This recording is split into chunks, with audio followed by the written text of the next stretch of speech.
Bismillahir Rahmanir Rahim. We begin with Allah's blessed name. We praise Him and we glorify Him as He ought to be praised and glorified. And we pray for peace and for blessings on all His noble messengers, and in particular on the last of them all, the blessed Prophet Muhammad sallallahu ta'ala alayhi wasallam. As we greet you on this, the 29th day of the month of Shawwal in the year 1441 Hijri, from the studios of the Islamic Broadcasting Network here in my native island of Trinidad, with Assalamu alaikum wa rahmatullahi wa barakatuh. I now have another matter, and that is that someone translated one of my books to the language of Azerbaijan. He translated Surah Al-Kahf in the modern age and published it. And this is important to me because Azerbaijan is located at the end of the second journey of Zulkarnain towards the Caspian Sea. That is the last country bordering the Caspian Sea, Azerbaijan. And that's where he found the nicest of people. لَمْ نَجْعَلْ لَهُم مِّن دُونِهَا سِتْرًا, a people who live the beautiful natural way of life. So I would like to know, who was it who translated my book to the language of Azerbaijan and who published it? Although you did it without my permission, never mind. I would like to see all the rest of my books published in the Azerbaijani language. So do please send me an email if you know who did it, to my email address. You'll find it at the bottom of the screen. Send me an email if you have any knowledge of who translated the book to Azerbaijan and who published it. Yes, Bismillah. And therefore, to the subject of Gog and Magog. And let me enter it into the record. And I hope that this video will be translated to Farsi, so the Shia world will be able to listen to my words, translated to other languages as well, so that others will be able who don't understand English. Let me enter it into the record one more time, that this subject, the subject of Zulkarnain and Gog and Magog, JUJ and MAJUJ, this is the supreme test of Islamic scholarship in Akhir Zaman. It is this test which will determine whether that sect has a valid claim to truth.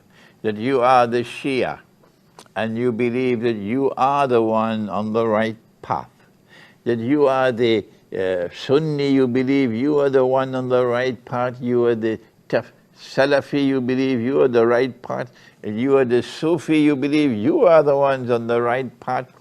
And you are the Tabligh Jamaat, and you are the Wahhabi, and whatever you have, so many of them. Whoever believes we are the ones on the right path and all the rest are wrong, we are going to Jannah. And I'm saying to you, this is the supreme test of Islamic scholarship in Akhir Zaman.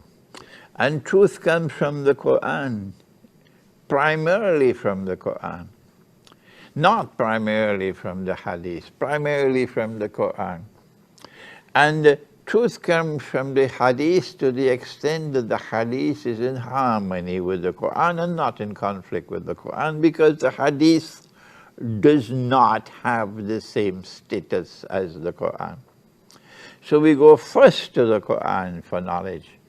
And Zulkarnain is in the Quran. Have a valid claim to scholars. If you believe that you're Shia scholars, these are the ones who are rightly guided. I say to you, let us hear what they have to say about Gog and Magog. What have they said about Zulkarnain? They've had 1400 years to speak. What about the Ahmadiyya movement, which is hurrying all over Africa trying to use money to buy people, with, of course, support from the Western world? We'd ask the Ahmadiyya movement, if you have this valid claim to truth, what do you say on Gog and Magog? What do you say about Islamic eschatology? Here is where we start to test you on Zulkarnain and on JUJ and MAJUJ. I do not seek to argue with anyone, to convince anyone that my views on this subject are correct. On the contrary, I always insist that no one should accept my views when I interpret, unless and until you are convinced that I am correct.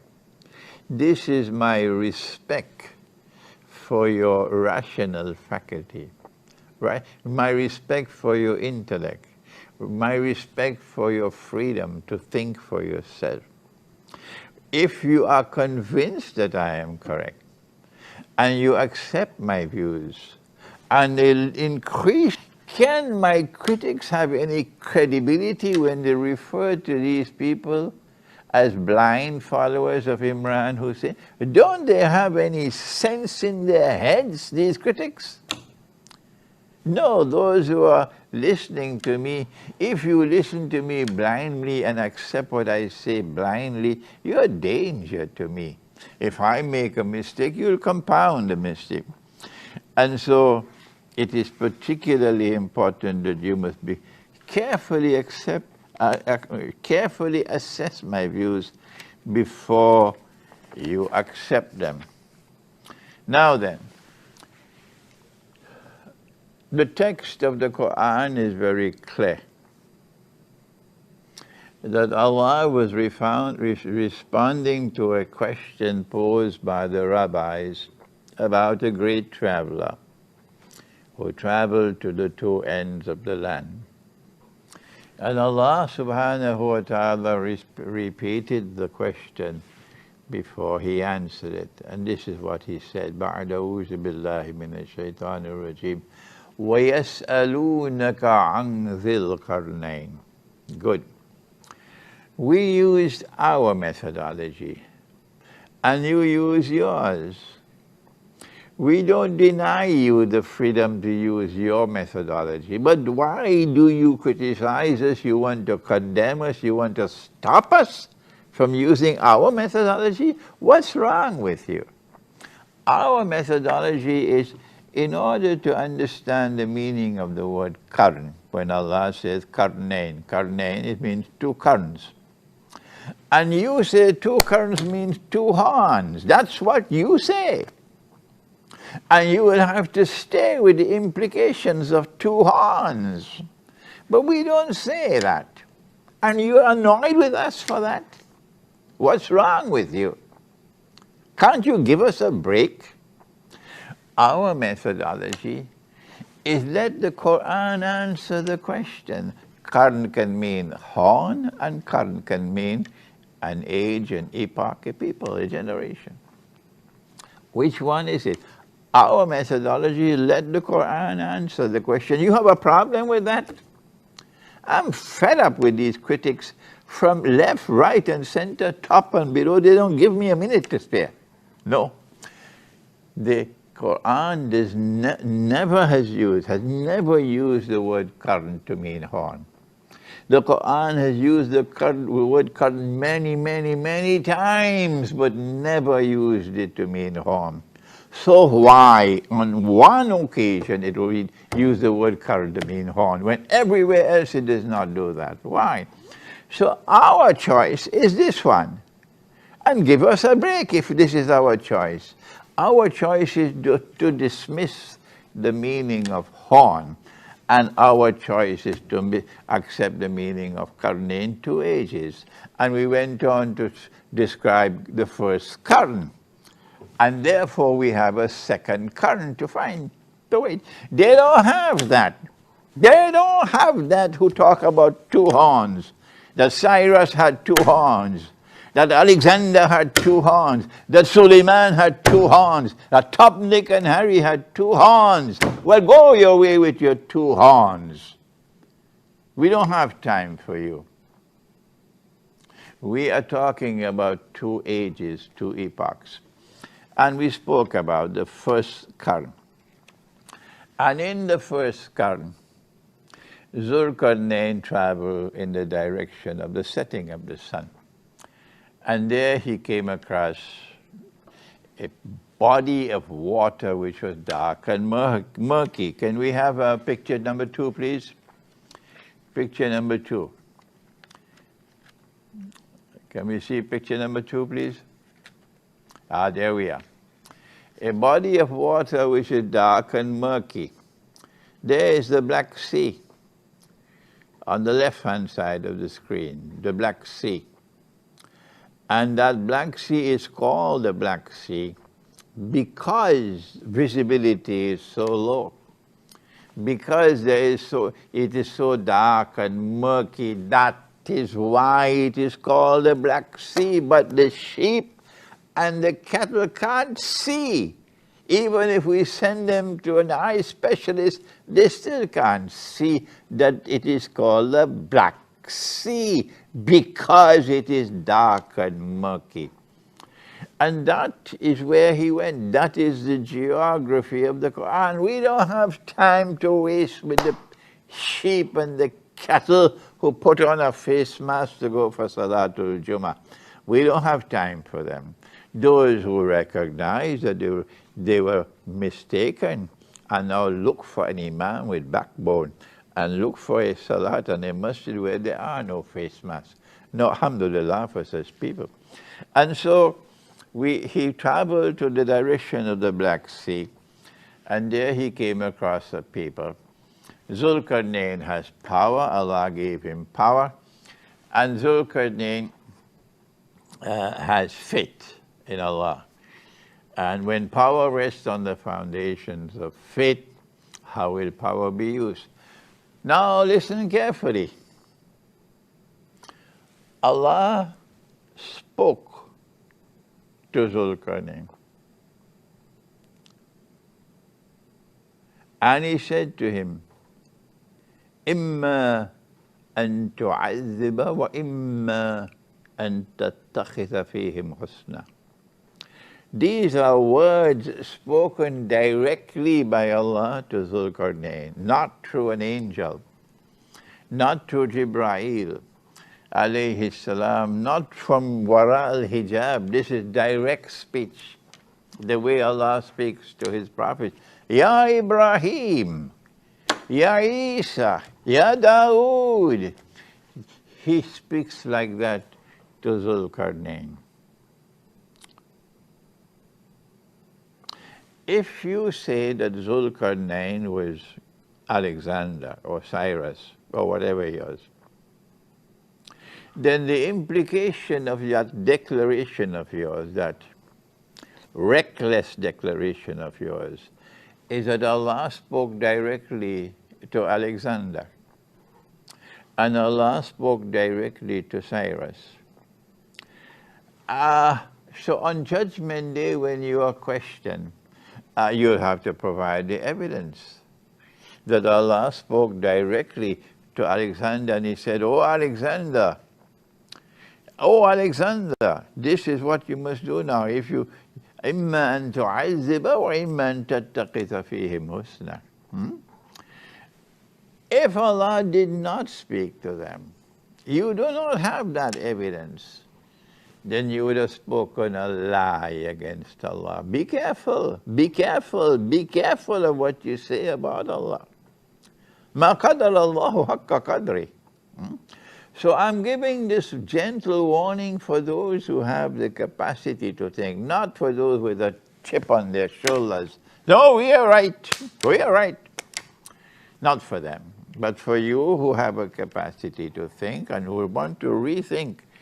If you cannot provide the evidence that Allah spoke directly to Alexander or to Cyrus, And you cannot provide that evidence on Judgment Day.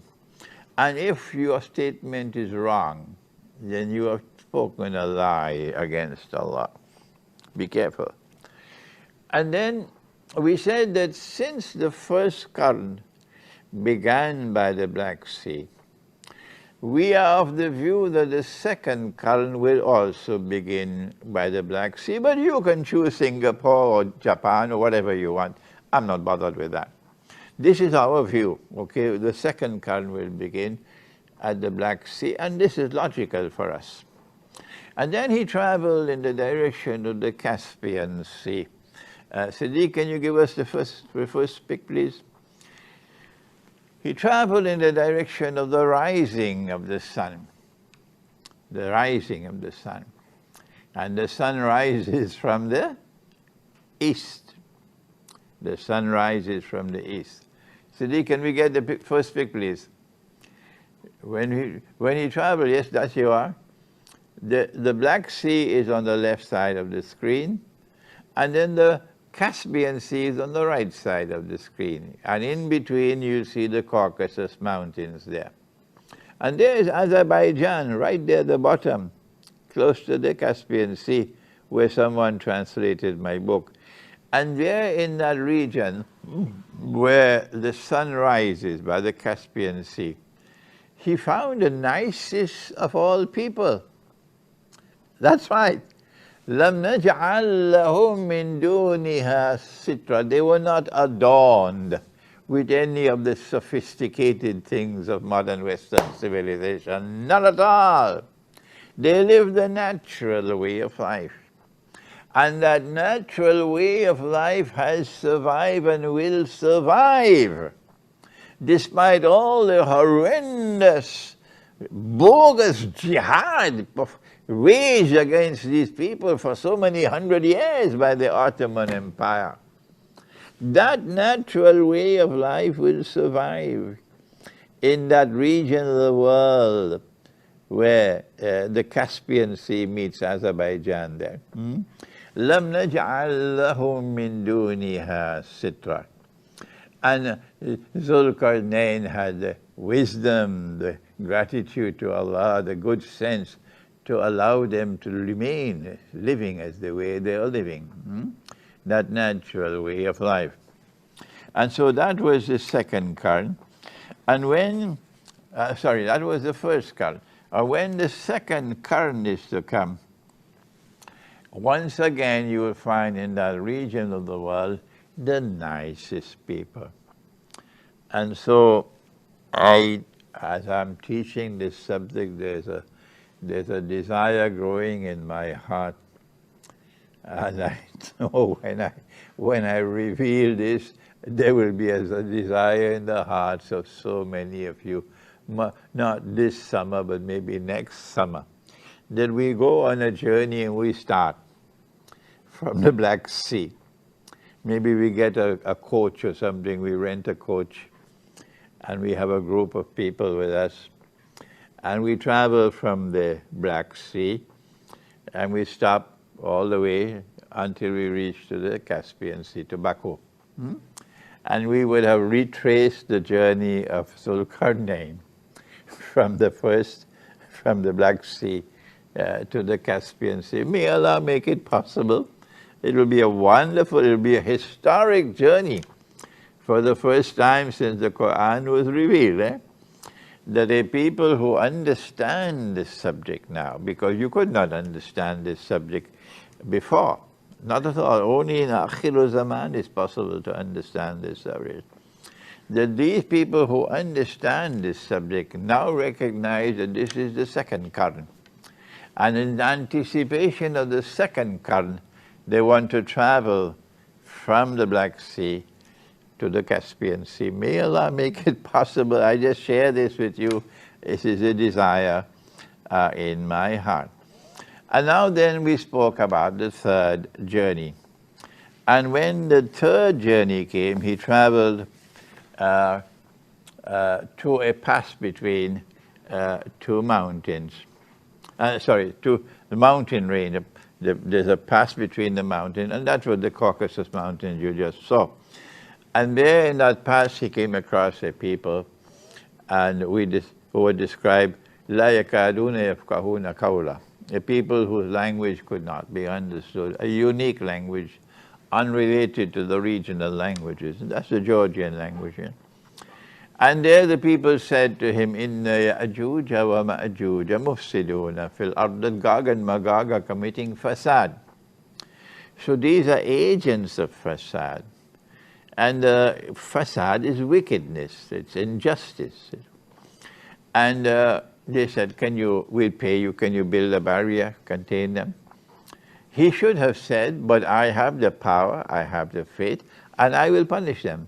You don't have to worry to pay me. I don't have to build a wall. No, I can punish them and stop them in their tracks. But he did not do that. Why? The answer is located in the hadith. That Allah says in the hadith al-Qudsi, I have created creatures of mind so powerful that none but I can destroy them. So Gog and Magog are not only agents of fasad, of corruption, of destruction, but so powerful that no human force can stop them. None. Only Allah can do it. So he did not punish them because he could not punish them. All that he could do is to contain them. And he built a barrier. And when he built the barrier, this is what he said. They could not penetrate it, they could not scale it. They could not be angels because angels are not wicked. They could not be jinn because jinn could pass through a wall. They have to be human beings. There are no others. Gog and Magog are not living in the interior of the earth like ants down there. That's for schoolboys. That's for sheep and cattle. We know they're human beings. Gog is an ummah of Banu Adam, said Nabi Muhammad alayhi salatu wasalam. Magog is an ummah of Banu Adam, says Allah's Messenger. And none of them dies without leaving 1,000 more behind. So they constantly increase. And those that increase are called Ahlu Ya'juj wa Ma'juj. So he built the barrier and the world was safe for them. So long as that barrier is there, the world is safe. But then Zulkarnain said something else. This is what he said. I wonder, those of you who say Zulkarnain is Cyrus and is Alexander, would Allah give this knowledge to Cyrus and Alexander? He says, هَذَا رَحْمَةٌ مِنْ رَبِّي. This barrier which has been built, this is Allah's kindness to us. فَإِذَا جَاءَ وَعْدُ رَبِّي. And when that time comes of which my Lord has warned, is this Alexander talking? Is this Cyrus talking? Will you not have some sense? فَإِذَا جَاءَ وَعْدُ رَبِّي جَعَلَهُ دَكَّاءَ وَكَانَ وَعْدُ رَبِّي حَقًّا. When that time comes of which my Lord has warned, Allah is going to bring down this barrier. When He brings it down, then Gog and Magog will be released. And when Gog and Magog are released, then that which Allah has warned will come to pass. My answer to you is, be careful. Cyrus did not speak these words. You will have to answer on Judgment Day if you say Cyrus spoke these words. Alexander did not speak these words. You will have to answer on Judgment Day if you say that Alexander spoke these words. No. This is why I do not identify Zulkarnain with any historical personality. No. And you want to force me to do that? Can't you have some respect for me? I am 80 years of age and you want to force me? I know what you are saying, I don't accept it, but you want to force your views on me? I never force my views on you, do I? Ah, yes. What a world in which we live. So, when that barrier is broken down by Allah, then Gog and Magog will be reached. When will that barrier be broken down? We know that when the barrier is broken down and Gog and Magog are released, we know that there will be universal fasad all over the world, but the sheep and the cattle who close the doors of the masjid on me, preventing me from teaching this subject, they don't know that there is universal fasad. And if they hear that there is universal fasad, they don't care two peanuts about that. They have more important things to do to make sure that Darul Uloom in Britain doesn't close down. But there's universal fasad all over. What is fasad? Fasad is that for which Allah has devoted the greatest punishment. The greatest punishment, he says, cut off their hands and feet from opposite sides and crucify them for fasad. Fasad is that which corrupts and destroys. I don't have to explain this to the Arab because this is his mother tongue. He understands fasad, but imagine my surprise when I find so many Arabs in Europe who don't know Arabic. They speak another language. If Nabi Muhammad ﷺ were to listen to them, he wouldn't understand what they're speaking. Yes, yes. So they don't speak Arabic anymore. So there is universal fasad today in the world. There's fasad in the political system. There's fasad in the economy. There's fasad in the monetary system. There's fasad in sports and entertainment. There's fasad in military affairs. There's fasad in education. Shall I continue? And yet they eat the biryani and they go home and sleep, the sheep and the cattle. But you and I know that there is only one possible explanation for the universal fasad in the world today, and that is that Allah has broken down the barrier. You don't need any Google Earth to go and search, you can't find it. The barrier is broken down. The barrier is not in the interior of the earth, you dum-dum, no. The barrier is between two mountain ranges. Baina Sadafain. That's where he built the barrier. So don't bother with your Google Earth. So when the barrier is broken down by Allah and Gog and Magog are released, at that time, universal fasad in the world. Two events now, and time is running out for me. Give me a minute, please. Bismillah.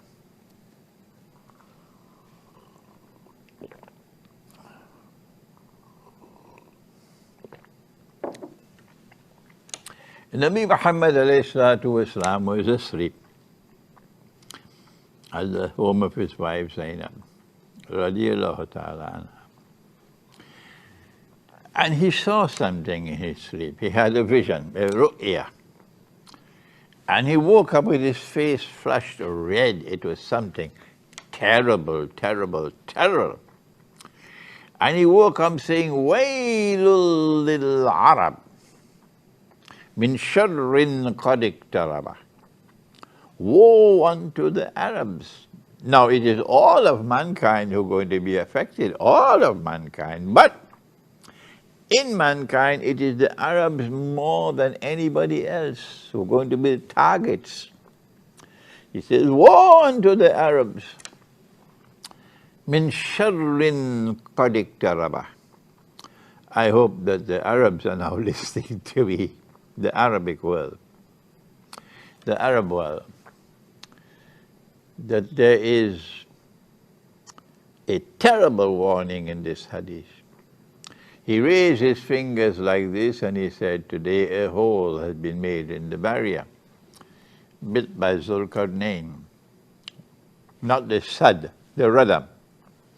Radam is like a dam. Sad is just a wall. Excuse me. He said that a hole has been made in the barrier, indicating that Gog and Magog will be released, and that is why he's saying Wailul lil Arab. But the sheep and the cattle have lost the capacity to think. They can't see it right here, that the relationship between the whole and Wailul lil Arab is because Gog and Magog are now going to be released. Allah is bringing down the barrier. And so the release of Gog and Magog commenced in the lifetime of Nabi Muhammad alayhi salam. That's the implication of this hadith. She asked, shall we be destroyed even though there are salihun, righteous people amongst us? And he said, Naam, the Arabs are going to be destroyed. When will they be destroyed? إِذَا كَثُرَ الْخَبَثِ.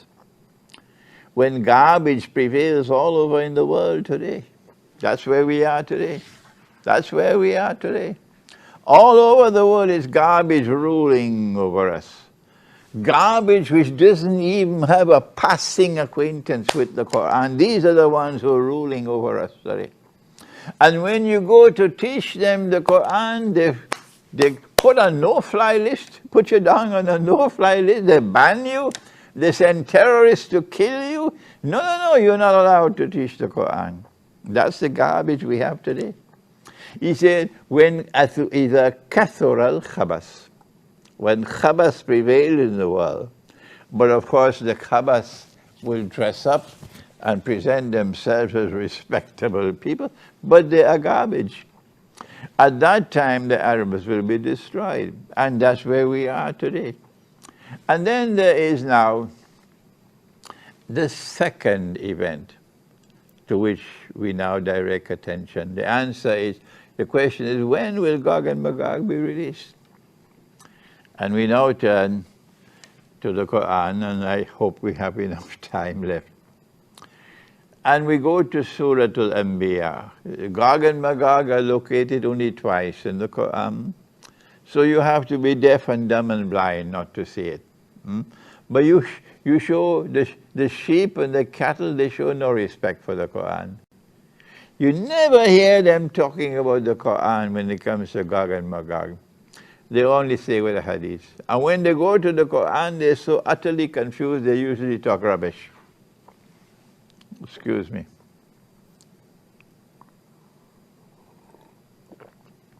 Now then, we go to the Quran, to Surah Al-Anbiya. And this is what Allah has to say. بعد أعوذ بالله من الشيطان الرجيم. وحرام على قرية أهلكناها أنهم لا يرجعون. وحرام على قرية أهلكناها أنهم لا يرجعون حتى إذا فتحت يأجوج ومأجوج وهم من كل حدب ينسلون. Allah speaks of a town, and this town is linked with Gog and Magog. This is an absolutely crucially important part of the subject. A town which is linked with Gog and Magog, centrally linked with Gog and Magog. And that town is destroyed by Allah. And the people of that town are expelled from the town. And then Allah placed a ban on them. They can never return to that town, to reclaim it as their own, until Gog and Magog are released. And when they are released, when the barrier is broken down and they are released, then with their indestructible power, no power, human power could block them. They will spread out in all directions and take control of the world and corrupt the whole world. And so the world order of Gog and Magog will come into being. And when that happens, then they will bring these people back to that town to reclaim it as their own, which town is it? I am not talking to the sheep and to the cattle who refuse to think. Let them go and find their own scholars. I am speaking now only to those who have capacity to think, who have love in their heart for the Quran, and who thirst for knowledge. These are the ones I'm talking. I recognize painfully so that the overwhelming majority, they don't have time for the Quran anymore. They don't have any love for knowledge. They have other priorities in their life. I will not waste my time with them. No, I'm working to build a new world of scholars of Islam. Young men and women who today are in their teens and their 20s, mashallah, my grandsons and granddaughters. And tomorrow they will be illustrious scholars of Islam, and they will dazzle the world. A new generation of scholars of Islam will come. We are only doing the spade work now, building the little foundation for what is to come. And when they come, that will be the last shower of rain. And our Prophet said, my ummah is like the rain. I do not know which shower is better, the first or the last. So now, which town is it? And now I want to tell, we say that when Allah speaks of a Qarya, which is linked with Gog and Magog in Surah Al-Anbiya, وَحَرَامٌ عَلَى قَرْيَةٍ أَهْلَكْنَاهَا أَنَّهُمْ لَا يَرْجِعُونَ. We say that Qarya is Jerusalem. That town is Jerusalem. So what the Quran is saying is that Allah destroyed Jerusalem. The sheep and cattle can do what they want. Leave them alone. They've lost the capacity to think. But we can recognize that the town is Jerusalem from these two hadiths and from common sense as well. Allah is saying that He destroyed Jerusalem. Allah is saying that He expelled the Jews from Jerusalem. Expelled Banu Israel from Jerusalem. They were not known as Jews at that time.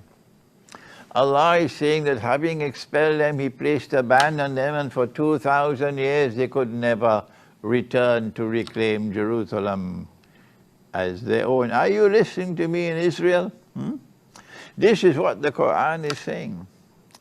But when Gog and Magog are released from the barrier, and they swarm out with their indestructible power, وَهُمْ مِنْ كُلِّ حَلَبٍ يَنْسِلُونَ. They spread out in all directions. These were the wars of imperialism and colonialism. When Pax Britannica imposes rule over the world, and then Pax Americana imposes rule all over the world, but the sheep and the cattle don't think. Usually that's what they do in a Darul Uloom. You can't think. They're blocked from thinking. They're prohibited from thinking. So leave them alone. We have another world of scholarship coming. We're working for that.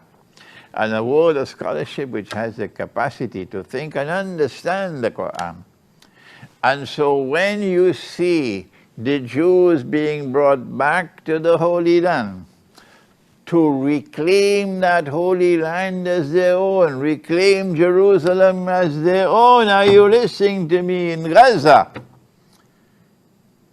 You know that Gog and Magog are not only released, but Gog and Magog are located amongst those people who bring them back. Who brought them back? Who brought the Jews back to Jerusalem to reclaim it as their own? It was modern Western civilization.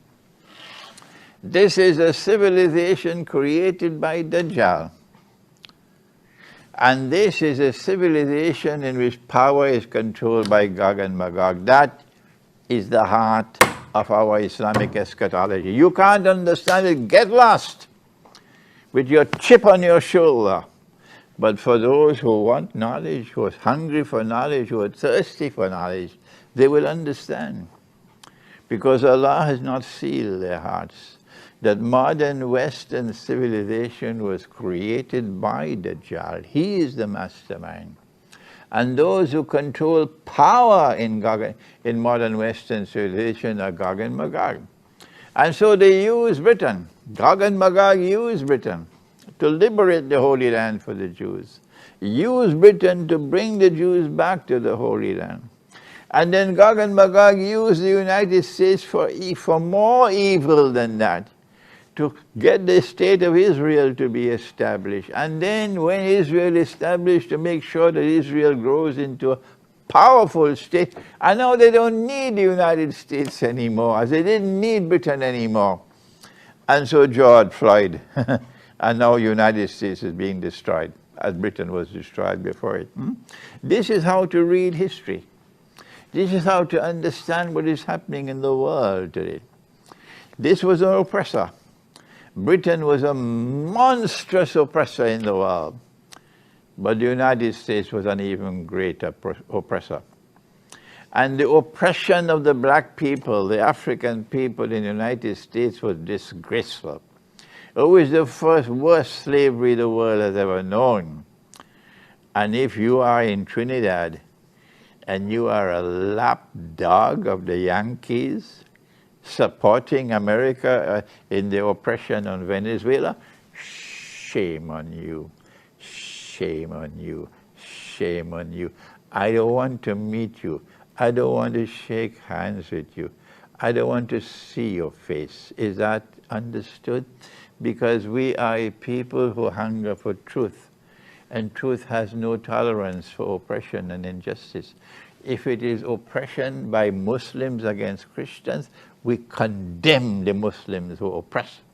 If it is oppression of Muslims against the Hindus of India with 700 or 800 years of Muslim rule, we condemn the Muslim rule over India as oppression. That is integrity. So when you see United States oppressing the innocent masses of Venezuela, the poor masses of Venezuela, and you go and you support the United States in its oppression of Venezuela, shame on you, and on Judgment Day, Allah should show no mercy for you on your judgment for supporting those who are lapdogs of American imperialism. I thank you so much. I'm happy that I got a chance to identify the town as Jerusalem. And therefore, that Gog and Magog have been released, and they're the ones who brought the Jews back to the Holy Land. And therefore, Gog and Magog are located, they control power in modern Western civilization. This is the heart of Islamic eschatology. Show me any Salafi scholar who says this. I'll be very happy. Any Shia scholar who says this, we can say, alhamdulillah. Any Tabligh Jamaat, any Sufi, let's hear them. What do they have to say on Gog and Magog? Thank you. Wassalamu alaikum wa rahmatullahi wa barakatuh.